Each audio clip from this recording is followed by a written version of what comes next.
पण हा पर्याय पण हा पर्याय आपल्या आधीच अशिक्षित असलेल्या जनतेला पुन्हा अंधकाराच्या खाईत लोटणारा नसावा. मग तो धर्म कोणता असावा याचा बाबासाहेबांनी जवळपास 35 वर्षे अभ्यास केला. भारतात आणि खास करून महाराष्ट्रात असा एक काळ होता जेव्हा डॉक्टर बाबासाहेब आंबेडकरांनी मनुवादी संस्कृतीवर निकराचा हल्ला चढविला. सगळ्या धर्मांचा अभ्यास केल्यानंतर बाबासाहेबांनी आपल्या समाजाला जातीवादाच्या परंपरागत जोखडातून मुक्ती देणारा आपलाच मूलधर्म, जो 2500 वर्षांपूर्वी या भारत भूमीत सिद्धार्थ गौतम बुद्धाने अविरत तपश्चर्या करून अखिल मानव जातीच्या कल्याणासाठी निर्माण केला आणि त्यानंतर अदमासे 200 वर्षांनी जन्मास आलेल्या सम्राट अशोकाने त्याची बीजे थेट भारताच्या बाहेर सीमापार पोहोचवली आणि तो आपल्याच पूर्वजांचा नागवंशीयांचा धर्म पुन्हा एकदा या मातीत आपल्या गांजलेल्या जनतेसाठी ऊर्जेचा स्रोत बनून त्यांना पुन्हा एकदा नवसंजीवनी देण्यास प्रवृत्त करणारा असा धम्म, बौद्ध धम्म आपलासा केला.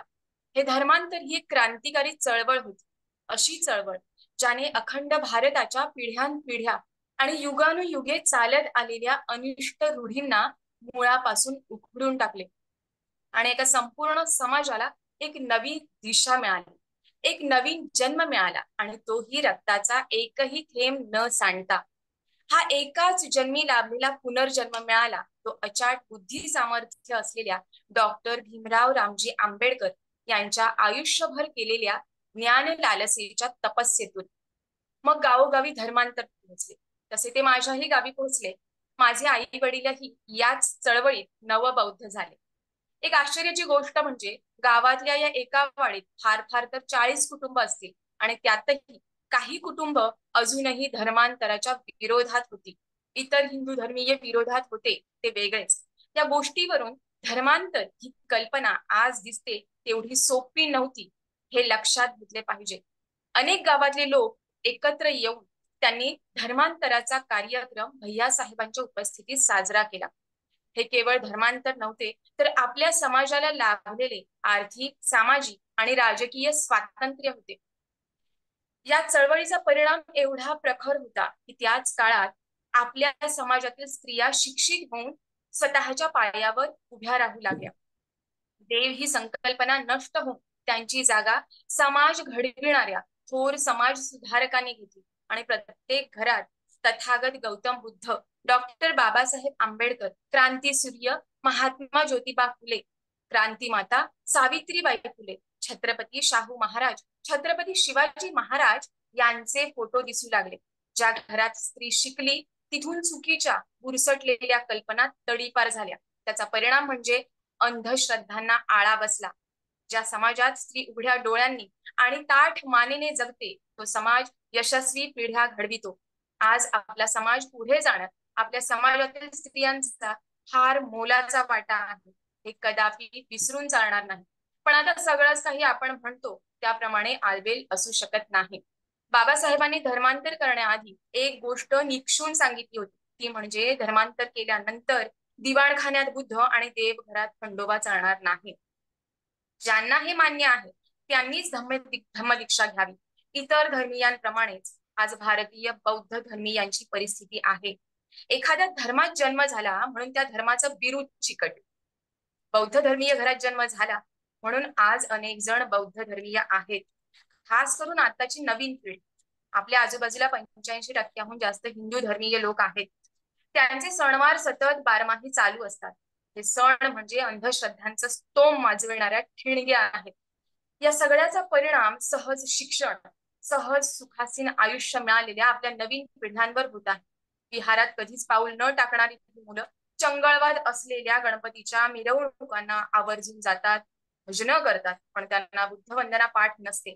काही जण आपण हिंदू धर्मीयांसोबत एकत्र एका सोसायटीत राहत असल्यामुळे कोणत्या तरी अनामिक भीतीने आपणही त्यांच्यातलेच एक आहोत हे दाखविण्यासाठी हिंदू सण साजरे करतात. मराठवाडा नामांतरासाठी एकत्र आलेले पांथर आपलं ध्येय पार पडल्यानंतर पुन्हा कधीच एकत्र आले नाहीत.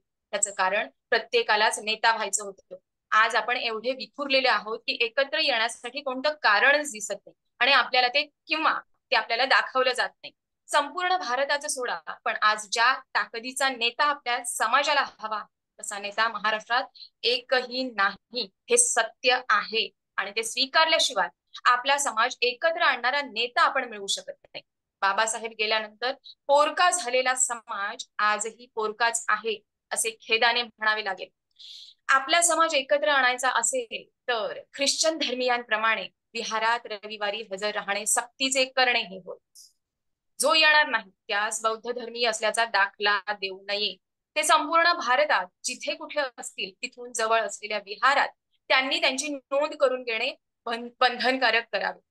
एखादी व्यक्ती नोकरी किंवा शिक्षणासाठी तिच्या कायम वास्तव्याच्या ठिकाणापासून दूर राहत असेल तर ती सध्या जिथे राहत असेल तिथून तिच्या जवळील जो विहार असेल तिथे तिचे हजर राहणे बंधनकारक करावे. त्यासाठी प्रत्येक 10 वर्षे पूर्ण असलेल्या मुलास किंवा मुलीस एक ओळखपत्र द्यावे, ज्यावर त्याला विशिष्ट युनिक कोड द्यावा किंवा त्याच्या आधार कार्ड क्रमांकावर आधारित त्याची नोंदणी करून घ्यावी. अशी नोंदणी संपूर्ण भारतभर झाली तर आपल्याला वेगळी जनगणना करण्याची सुद्धा आवश्यकता भासणार नाही. आणि एकत्र असलेल्या एकछत्री कार्यक्रमामुळे आपल्या लोकांचे प्रश्न सोडवणे सोपे जाईल. एवढेच नव्हे तर आपण एकत्र येऊन अनेक क्षेत्रातील सहकारी संस्था, उदाहरणार्थ शैक्षणिक संस्था, उद्योगधंदे, बँका स्थापन करून आपल्या समाजाचा आर्थिक आणि सामाजिक स्तर नक्कीच उंचावू शकतो. प्रत्येक विहार प्रत्येक दुसऱ्या विहाराशी आणि त्यामुळे प्रत्येक बौद्ध प्रत्येक दुसऱ्या बौद्ध धर्मीयाशी जोडला जाईल. सगळे विहार एकछत्र अंमलाखाली येतील. आज इतस्ततः विखुरलेला समाज एकत्र येईल यासाठी आधुनिक यंत्रणा म्हणजे संपूर्ण भारतभर एक ऍप एक वेबसाईट तयार करून घ्यावी, ज्यात प्रत्येक भारतीय बौद्ध धर्मीयाची आवश्यक ती माहिती उपलब्ध असेल. प्रत्येक नवीन जन्मास आलेल्या बौद्ध बालकाची नोंद असेल, ज्यात अर्थातच प्रत्येक व्यक्ती विहारात किती दिवस हजर होती त्याचीही नोंद असेलच, कारण त्यावरूनच त्या व्यक्तीला समाजाचा बौद्ध धर्मीय असल्याचा दाखला दिला जाईल आणि त्यावरूनच मग सरकारी दाखला मिळवला जाऊ शकेल. या उपाययोजनेमुळे ज्या धर्माच्या नावावर शिक्षणाच्या सोयी स्कॉलरशिप मिळवल्या जातात त्यासाठी आठवड्यातून एकदा आल्याने नुकसान तर नक्कीच नाही, पण असं केल्याने संपूर्ण भारतीय बौद्ध समाज पुन्हा एकदा नव्याने एकत्र येईल. एकत्र येण्यासाठी फार मोठी चळवळच व्हावी अशी खरंच काही आवश्यकता नाही. एक छोटस पाऊल आपल्या आर्थिक आणि सामाजिक स्तर उंचावण्यास कारणीभूत होत असेल तर ते पाऊल उचलायला काय हरकत आहे. याला विरोध होण्याची शक्यता आहेच, पण आपण ही योजना कोणत्या शब्दात लोकांसमोर मांडतो त्यावर या विरोधाची तीव्रता अवलंबून असेल. आपण एकत्र आल्याने काय फायदे होतील याची एक छान सूची तयार असेल तर सगळ्यात शेवटी हे फायदे आपल्या समाजाला मिळावेत यासाठी घेतलेले काही नवीन निर्णय या सदराखाली आपण ते लोकांसमोर मांडू शकतो. संघटनेशिवाय तरणोपाय नाही आणि आज आपण हे केलं नाही तर आपला समाज भरल्याशिवाय राहणार नाही.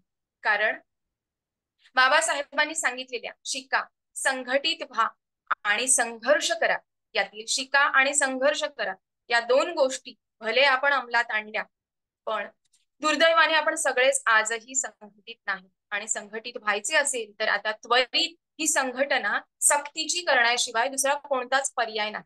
नाहीतर अनिष्ट रूढी पुन्हा आपला समाज कोपरून काढतील आणि पुन्हा हा बाबासाहेबांनी आणि त्यांच्या कार्याने मोठ्या महत् प्रयासाने इथपर्यंत आणलेला समाज संपायला फारसा काळ लागणार नाही.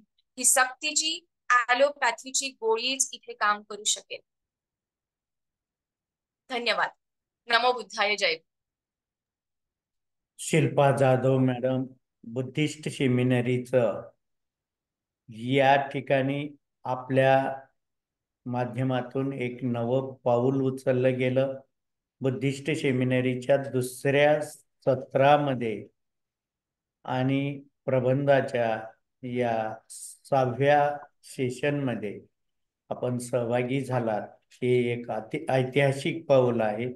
या प्रोजेक्टमध्ये सहभागी झालेल्या आपण पहिल्या महिला आहे, त्यामुळं आपलं खूप खूप अभिनंदन.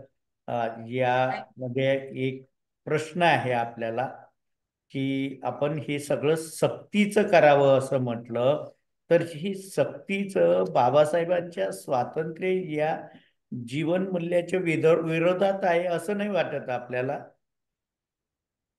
स्वातंत्र्याबरोबर आपल्याला आपली कर्तव्य सुद्धा बजावायचं बाबासाहेबांनी सांगितलेलं आहे ना. जिथे स्वातंत्र्य दिलंय तिथे कर्तव्य सुद्धा सांगितलेली आहेत, कोणकोणती आहेत. तर जर का तुम्हाला स्वातंत्र्य मिळालंय ऑलरेडी, तुम्हाला सामाजिक आर्थिक स्वातंत्र्य मिळालंय, तुम्हाला जे पाहिजे ते करण्याचं स्वातंत्र्य मिळालं, मग तुमच्याच समाजासाठी तुम्ही हे सक्तीचं करणं काय चुकीचं मला नाही वाटत अजिबात. अनेक गोष्टी सक्तीच्या आहेत ज्या इच्छा नसतानाही लोकांना करायला लागतात. कारण स्वातंत्र्य मिळाले म्हणून तुम्हाला कर्तव्य म्हणून हे करायचंच आहे. त्यामुळे मला नाही वाटत ते चुकीचं आहे. सक्ती ही चुकीची नाही वाटत मला. कारण ही सक्ती नाही केली तर भयंकर परिस्थिती होईल असं असं दिसतंय. समाज खूप खूप वाईट पद्धतीने विखुरलेला आहे आपला. कारण आता आम्ही हे असंच नाही सांगत, आमच्या सोसायटीत फक्त 3 घरं आहेत, पण आम्ही तिघही तसे एकत्र नसतो. बिहारात मी बघते तर 35+ किंवा 40+ लोकच जास्ती असतात. नवीन पिढी नसते, त्यांच्यापर्यंत धम्म पोहोचलेला नाही. तो पोहोचवण्यासाठी वेगळा मार्ग अवलंबायला लागेल आणि तो सक्तीचा केल्याशिवाय पर्याय नाही. एकतर दोन दोन प्रकारे आपण त्यांना एकत्र आणू शकतो नवीन पिढीला. एकतर ते सक्तीचं करा किंवा मग त्यांना म्हणजे आता फॉर एक्झाम्पल हे जास्त आहे, काय म्हणतात, बेरोजगारी जास्त आहे किंवा हा म्हणजे इन्कम सोर्स क्रिएट करून देणारी एखादी गोष्ट. हे केल्यामुळे होईल काय? पहिलं तर तुम्हाला फायदे सांगायचे, कारण फायदा असल्याशिवाय कोणी जॉईन होत नाही कुठल्या गोष्टीला, बरोबर? तर फायदे तुम्ही पहिलं सांगा आणि त्यानंतर त्यांना काय करायचंय. हे सक्ती म्हणजे अशी कंपल्सरी असं नाही, तुम्ही लिहू नाही शकत की ही सक्तीच आहे म्हणून. ती सक्ती अशा पद्धतीने त्यांच्यावर लादायची आहे की त्यांच्या लक्षातही नाही समजते. अशा पद्धतीने करायला हवी. तेच मी म्हटलं ना की त्यांना तुम्ही आर्थिक फायदे द्या, सामाजिक फायदे द्या. ते काय काय फायदे असतील ते आधी सांगा आणि मग हे कशा प्रकारे आपण करू शकतो त्याचे नियमावली तयार करा. ज्या नियमावलीत ती ऑटो सक्तीची होणार. त्यासाठी तुम्हाला असं सक्तीच आहे असं म्हणायची आवश्यकता नाही. थँक्यू. आपण सक्ती म्हणजे एक कर्तव्य सांगितलं, निश्चित आहे. त्या काही अज्ञानी जनांना या गोष्टी थोड्या बंधनकारक केल्याच पाहिजे. समाज बंधनाशिवाय टिकू शकत नाही, वाढवू शकत नाही. भंतेजी, आपल्याला काही विचारायचं? हो, अनम्यूट करा तुमचं. चालू करा.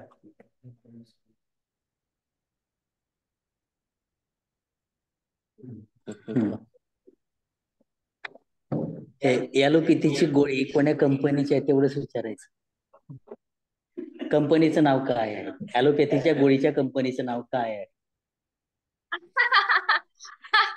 आले कधी बुद्धी सेमिनरी.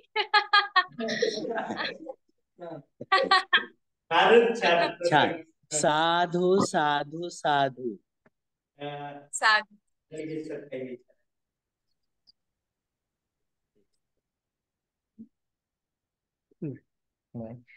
आपण आपल्या सेमिनारीच्या नियमानुसार आपले अध्यक्ष आदरणीय सुधीर कांबळे साहेब, 1 मिनिट, वैभव मुनेश्वर सर आपल्याला प्रश्न विचारतायत. मॅडम चळवळीचं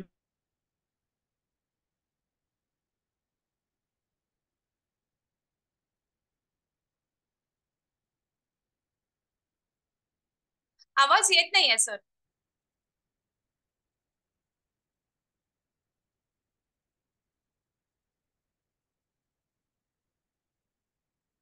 म्यूट आहे. हा मॅडम, यायला का? नाही एक मिनिट. आवाज नाही यायला? हा, नाही आला. आवाज यायला ना मॅडम? आता येतोय. हा, आता येतोय, बोला ना. आता आपला प्रबंध जे आहे, तुम्ही म्हणता की चळवळीचं प्युरिफिकेशन झालं पाहिजे, समाजाचं शुद्धीकरण झालं पाहिजे, आणि आपण जे कोट वापरला, शिका, संघटित व्हा, संघर्ष करा.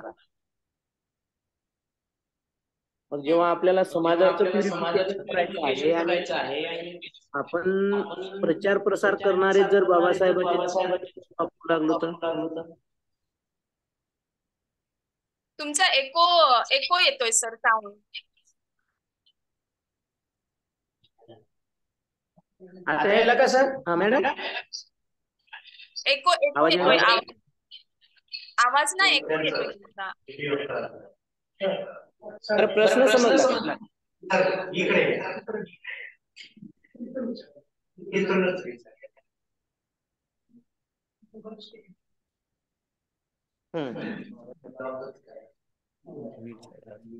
हा मॅडम आता आवाज यायला का?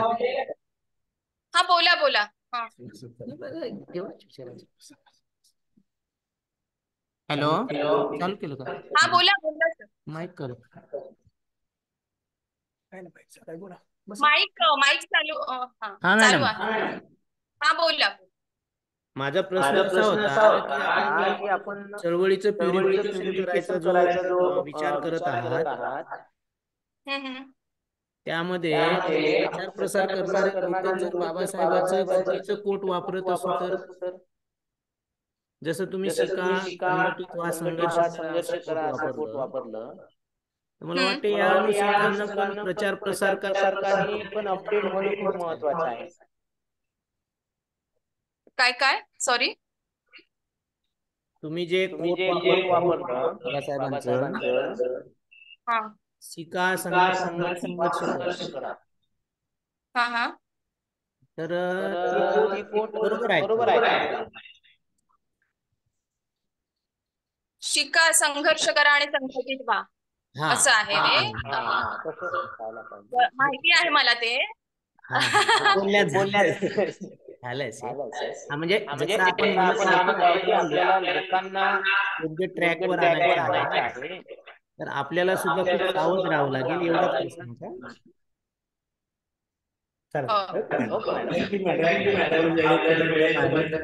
आपले अध्यक्ष सुधीर कांबळे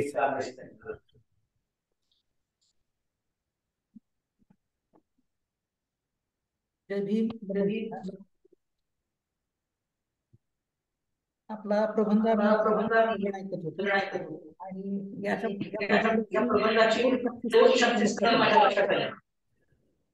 सॉरी ऐकू येत नाहीये.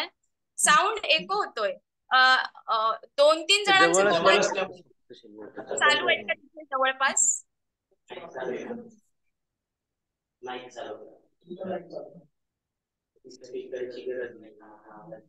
2-3 जणांचे मोबाईल जर का चालू असतील तर एको येणार ऐकायला. एका ठिकाणी असतील तर मला एको येतो ऐकायला आणि त्यामुळे कळत नाहीये तुमचं काय म्हणताय ते.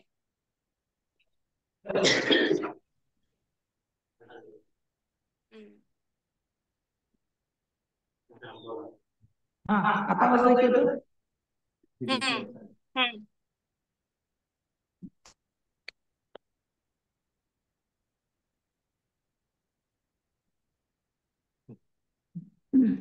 बोला सर. जय भीम. नमो बुद्धाय मॅडम. जय भीम. तुमचा प्रबंध आम्ही एकूण सर्वजण ऐकत होतो आणि ऐकताना त्यातल्या 2 पॉझिटिव्ह गोष्टी किंवा सकारात्मक असलेल्या बाबी माझ्या लक्षात आल्या की आपल्या प्रबंधामध्ये अडथळ्यांपेक्षा उपायांवर अधिक चर्चा. आणि मला असं वाटतं की ही अभ्यासाची एका नव्या दृष्टीने सुरुवात आहे की केवळ अडथळ्यांबद्दलच आपण न बोलता अडथळ्यांच्या बरोबरीनं उपायांवर आपण अधिक बोललं गेलं पाहिजे. अर्थात हे उपाय कितपत बरोबर, ते व्यवहार्य आहेत का किंवा ते सर्वकालीन आणि सर्वव्यापी आहेत का याच्याबद्दलची चर्चा होऊ शकते. परंतु आपण जे उपाय सांगितले त्या उपायांचं वर्गीकरण 2 बाबतीमध्ये करता येईल. पहिला आपण उपाय सांगितला की काही बंधनं समाजावर घातली पाहिजेत आणि दुसरा आपण सांगितला उपाय तो म्हणजे की निर्मितीकरण. अर्थात हे दोनही उपाय काही अंशी आणि वेगवेगळ्या ठिकाणी वापरता येऊ शकतात. परंतु पहिला जो उपाय आपण सांगितलाय तो काही अंशी काही ठिकाणी मात्र वापरता येण्याजोगा नाही. कारण बंधन आपण त्यावेळेला घेऊ शकू ज्या वेळेला आपण सर्वजण एकजिनशी आणि एकत्रित असू. आपली मुळात जर अडचण आपण एकत्रित नाहीही असेल तर मला असं वाटतं की बंधन कोण कोणावर घालायचं आणि लोकांनी कोणाचं काय ऐकायचं, कारण आपण एकत्रित नाहीच आहोत. म्हणजे एकत्रित असलेल्या एका समुदायाला बंधन घालणं हे सोपं आहे, कारण एका सूत्रामध्ये तो समाज बांधलेला असतो. त्यामुळं बंधनाचे प्रकार आणि बंधन आपण कसं घालूयात याच्याबद्दलची चर्चा किंवा याच्याबद्दलचा निर्णय जो असतो तो काहीच्या छोट्या समुदायामध्ये आपल्याला वापरता येऊ शकतो. दुसऱ्या उपायांशी मात्र मी आपल्याशी कमालीचा सहमत आहे, तो म्हणजे की निर्मिती. हे अगदीच बरोबर आहे की वेगवेगळ्या प्रकारची निर्मिती आपण केली पाहिजे. जसं आपण त्यात जाणीवपूर्वक उल्लेख केला की शैक्षणिक संस्थांची निर्मिती असेल, विहारांची निर्मिती असेल, किंवा आपला तरुण वर्ग आपल्याशी जोडणं असेल. मला फक्त याला जोडून आपला मुद्दा जो आहे तो अधिक समृद्ध करताना एवढंच म्हणायचं आहे की ज्या ज्या वेळेला आपण लोक जोडू असं म्हणतोय त्या वेळेला आपण त्याची संख्या ही फारशी विचारात नाही घेतली पाहिजे. आपण जेव्हा लोक जोडतोय असं म्हणतोय तेव्हा आपल्यासाठी एकही माणूस तितक्याच मोलाचा आहे आणि अधिक माणसे तितक्याच मोलाची आहेत. म्हणजे केवळ संख्यात्मक दृष्टीनं माणसं, जसं तुम्ही तुमच्या सोसायटीमधलं उदाहरण दिलं की 3च कुटुंब आहेत, पण ह्या तिघांचं तोंड जर 3 दिशेला असेल तर मग ती संख्या कमी असणं याचा काही फायदाच नाही. म्हणजे मला असं म्हणायचंय की आपण एकत्रितपणा किंवा निर्मिती करत असताना हे संख्येवर न अवलंबून राहताना गुणात्मक दृष्टीने त्याकडे बघूया. अर्थात आपल्या प्रबंधातून हे सगळं आलंयच, तरी सुद्धा आपण खूप चांगल्या पद्धतीनं या ठिकाणी त्याची मांडणी केली आणि त्याच्याबद्दल नक्कीच आम्ही आपले ऋणी आहोत. धन्यवाद. मॅडम खूप आभार. तुम्ही कुठून जॉईन झाला ते एकदा सांगा, म्हणजे रेकॉर्डिंग मध्ये पुन्हा येईल. म्हणजे मला बुद्धिस्ट सेमिनरीज बद्दल कुठून कळलं असं विचारायचंय तुम्हाला सर? हा असाच प्रश्न. हा, नाही तुम्ही कुठून जॉईन झाला आणि तुम्हाला का सेमिनरीत असं बीसीवर व्हावं लागलं, तेवढं एकदा कारण सांगा. अच्छा, एक तर मला तो सब्जेक्ट फार आवडला. भारतीय बौद्ध धर्म चळवळीचे वास्तव वास्तव आपण वास्तवाकडे बघत नाही आणि त्यामुळे मग पुढचं होतच नाही. अडथळे माहिती होत नाहीत, मग अडथळे माहित नाही, मग त्याचा उपायही नाही. म्हणजे हे सगळं अशी चैन आहे. तो सब्जेक्ट एवढा छान आहे की मला हे माझ्या डोक्यात ऑलरेडी कुठेतरी होतं. हे जे आहे ना, मी लिटरली तुम्हाला सांगते सर, मी 2 तासात म्हणजे 2 तासात लिहून काढलेली आहे ही गोष्ट. मला जास्त वेळ लागला, म्हणजे मी बसले आणि मी लिहिलं. म्हणजे ते एवढं डोक्यात, कदाचित हा विषय माझ्या डोक्यात ऑलरेडी असेल कुठेतरी बॅक ऑफ द माइंड, आणि तो प्रॉपर तुमचा वन लाइनर एवढा परफेक्ट आहे. भारतीय बौद्ध धर्म चळवळीचे वास्तव तिकडे कोणी बघत नाही आणि मग त्यामुळे पुढच्या गोष्टी होत नाहीत. खूप खूप आभार. कुठून जॉईन झाला तुम्ही? मी हा लिहिला प्रबंध आणि मी कांदिवली मुंबईहून जॉईन झाली आहे. मी सांगितलं आधीच सुरुवातीला. हो, रेकॉर्डिंग झालं नव्हतं म्हणून तुम्हाला पुन्हा विचारलं. चला, अच्छा. साधू कांदिवली साधू. मुंबई. चला, धन्यवाद. हे सत्र धन्यवाद सर. मला अध्यक्ष सहभागी राष्ट्रानंतर करून संपला. दिल्याबद्दल याबद्दल तुमचे खूप आभार. खूप खूप आभार. Thank you sir.